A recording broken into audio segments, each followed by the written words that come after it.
We are going to continue talking about dystopian literature. You may or may not have talked about this in other classes, so hopefully this will be a review for you guys. And we're going to jump right in. So just as a refresher, if you haven't had it, and if you have not, a refresher if you have had it, and if you have not talked about dystopian literature in other classes, then we'll go through it today. So, what is Strange New World? So, dystopian literature is like a world where you are trapped. There's no freedom. You have no choices. You are told what to do and when to do it. You cannot protest. You cannot fight back. If you do, you will be destroyed. I'm sure that you have seen dystopian movies before. So, here is one example called Matched. It's also a book.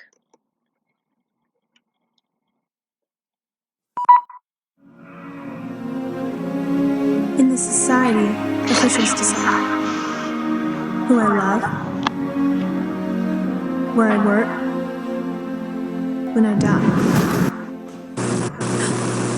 What is going on?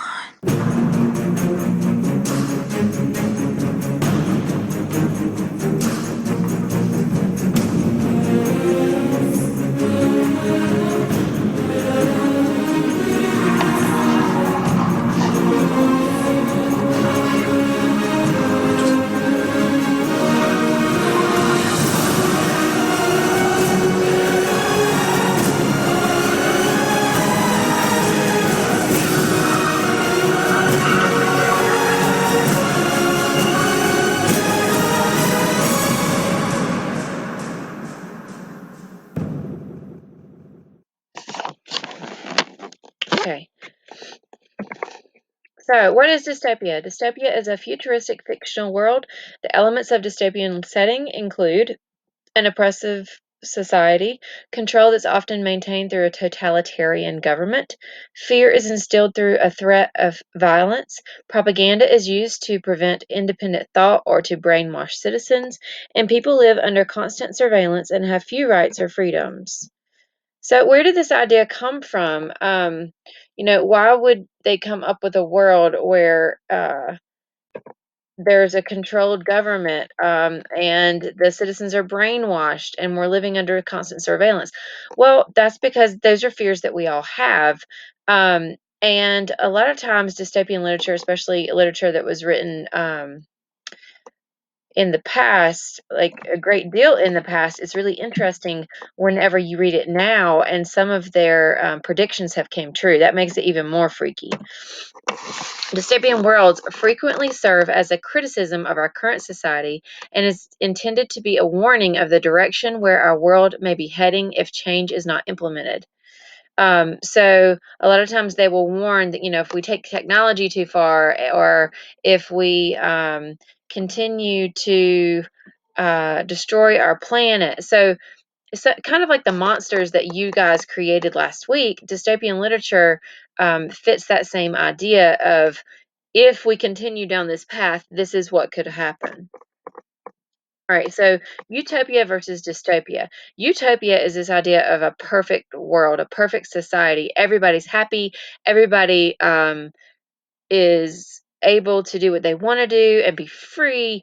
But there's also, in order for everybody to be happy, there has to be some kind of control element because we're human beings and because we have this free will that has to sometimes be taken away in order for a utopia to exist, because if you allow humans to have free will, then somehow we're going to mess it up because we're humans. So that's where the dystopia comes into play. The word dystopia is the commonly used antonym for utopia. Utopia is a place or setting that is ideal or perfect, especially in laws, government, and social conditions. It was created by Sir Thomas More, whose 1516 work Utopia introduced the word into English. So, back in 1516, people were dreaming of the perfect world. People have always dreamed of the perfect world and what it would be like if everything was great and there was no war and there was no fighting and we had the perfect people in power and everybody had a fair chance at life. Like, that's the idea of this utopia. It's a pun designed to put us in the mind of a good place. And it references the Greek utopos, which means no place, as in it's too good to be true. The meaning of dystopia. If utopia denotes an idea or dream society, then dystopia is what's used to refer to as the imagined nightmare world, normally the world of the future. It's defined as an imaginary place or condition in which everything is as bad as possible. And a lot of times, the movies that you guys watch, they will start out as what looks like a utopia. But then when you dig in deep, you realize that it is, in fact, a dystopia. All right, so what are the characteristics of dystopian society? The majority are oppressed by a ruling elite, so there's like a small number of people that rule everybody else. Citizens are afraid and distrustful of the outside world. A lot of times they're told not to go beyond the walls, kind of thing. Documents and books that were written from or about the past have been banned or destroyed. People must conform to uniform rules or expectations. And a lot of times these uniform rules or expectations are kind of outlandish or crazy in our minds. Originality or any act of nonconformity is deemed undesirable or even considered to be criminal. So you have to act the same as everybody else. Remember, I said, we're human beings and we have the ability to reason and the ability to think on our own. And so you have to take that away if you want everything to be quote unquote perfect. And that's the part that makes it a dystopia, is because no one can be themselves.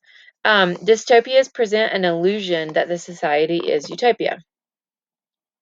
So, appearance versus reality. If you've ever seen The Giver, this is what it looks like. The society looks like. And then I'll show you what it actually is.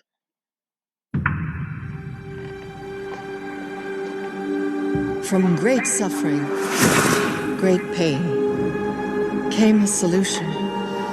Communities, where disorder became harmony. The way things look and the way things are very different. What do you think would happen if you skipped your morning injection? I cannot prepare you for what's going to happen.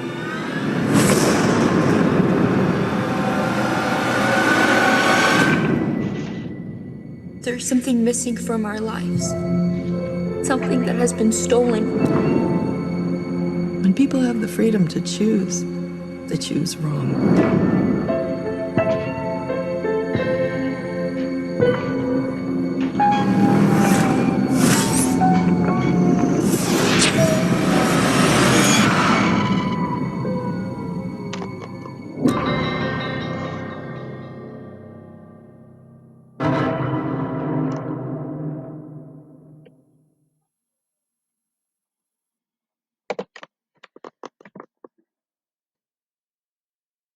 Right, the society that's depicted in Lewis Lowry's The Giver appears to be utopian, a perfect world as envisioned by its creator. It has eliminated fear, pain, hunger, illness, conflict, and hatred, all the things that most of us would like to eliminate in our own society. Here's what it actually does when it eliminates all those things.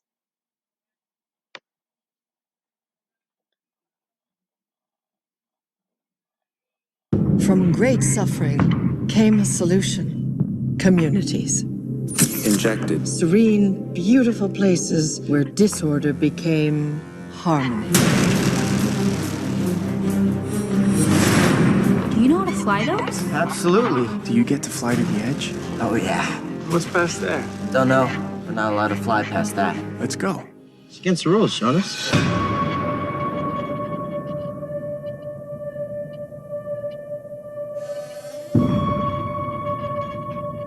They're called books. Hello? My I name... know who you are. Who are you? The Giver. When the elders need guidance, I provide wisdom using memories of the past. Our world was different. There was more. More? Much more.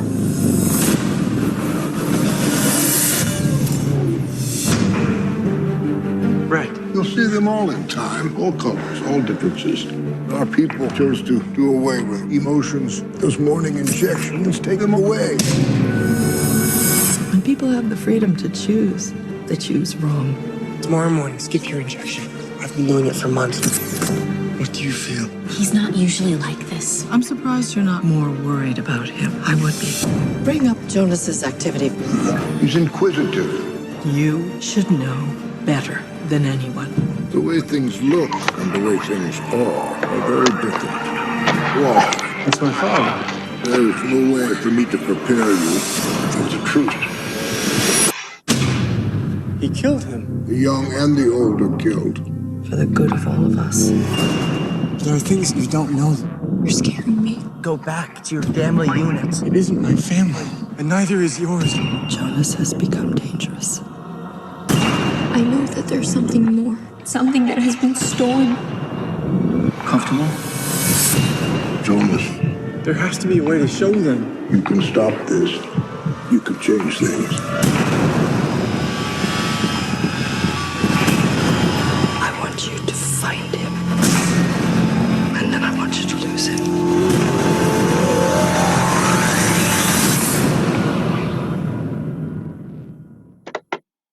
So as you can see, what was supposed to be controlling everything for the good, it turns into taking everything away from people. So how are dystopian societies controlled and oppressed? All right, so there's corporate control. One or more organizations maintain control over society through advertising or through media. So sometimes, like in the Hunger Games, you'll see video screens where everybody kind of gets told all this propaganda of the way things, why things are the way they are, and that we have to continue to be this way in order for everything to be okay. That happens in the Divergent series too, and many others. All right, bureaucratic control. Society is controlled by a mindless bureaucracy, excessive regulations, incompetent government officials. Technological control. Humans are controlled by technology, computers, or scientific methods that force them to conform. So there's iRobot and the eyes of the mind as examples. I'm going to show you the eye of the mind. So most of you have probably seen iRobot. Enter the vert life. Be anyone, anywhere, anytime. No consequences.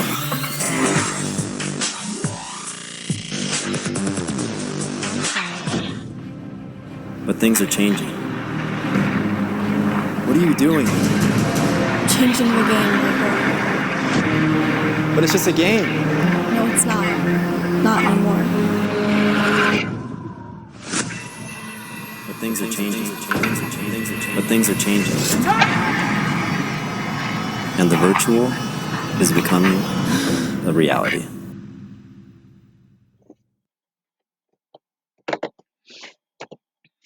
Okay. Society is controlled by philosophical or religious ideology, often enforced through a dictatorship or a theocratic government. So, like this one novel called Unwind depicts a society where unwanted teens are salvaged for their body parts. Three runaways fight the system that would unwind them. Connor's parents would want to be rid of him because he's a troublemaker. Risa has no parents and has been being unwound to cut orphanage costs. And then Lev's unwinding has been planned since his birth as part of his family's strict religion. Brought together by chance and kept together by desperation, these three unlikely companions make a harrowing cross-country journey, knowing their lives hang in the balance. If they can survive until their 18th birthday, I can't see, then they can't be harmed.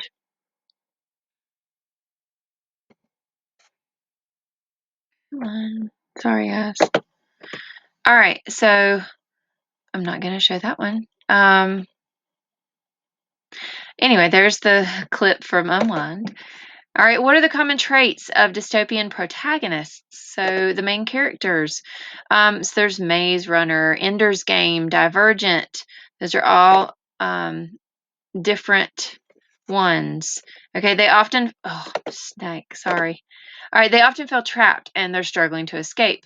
Challenges and questions the belief, political and social systems in his or her society. They feel something is wrong or unjust. Reveal the negative qualities of the dystopian setting from his or her perspective, and they decide to fight back or escape. That escape is worth any potential risks. Okay, so do you think that you could recognize a dystopian setting now?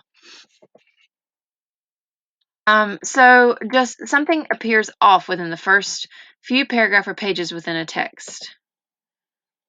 All right, so usually you'll understand that when it feels off or feels unusual or too perfect, it's usually because something is off. The story will take place in the future, but the description of the setting sounds primitive or old school or like Puritan kind of. Outrageous, bizarre, unjust aspects of living in a dystopia are presented as normal to the reader, and they're also accepted by the majority of the characters. Much of the society in the story will have been destroyed by war, and so like there's this one piece of the world that has been preserved, and they will tell all of their citizens that the only way that they've been able to preserve it is through whatever strict guidelines that they all have to deal with. Okay, so what can dystopian literature or film teach us? Only the reader or viewer can answer that. So you have to be able to figure out what the author is trying to say to you through what they depict in their stories.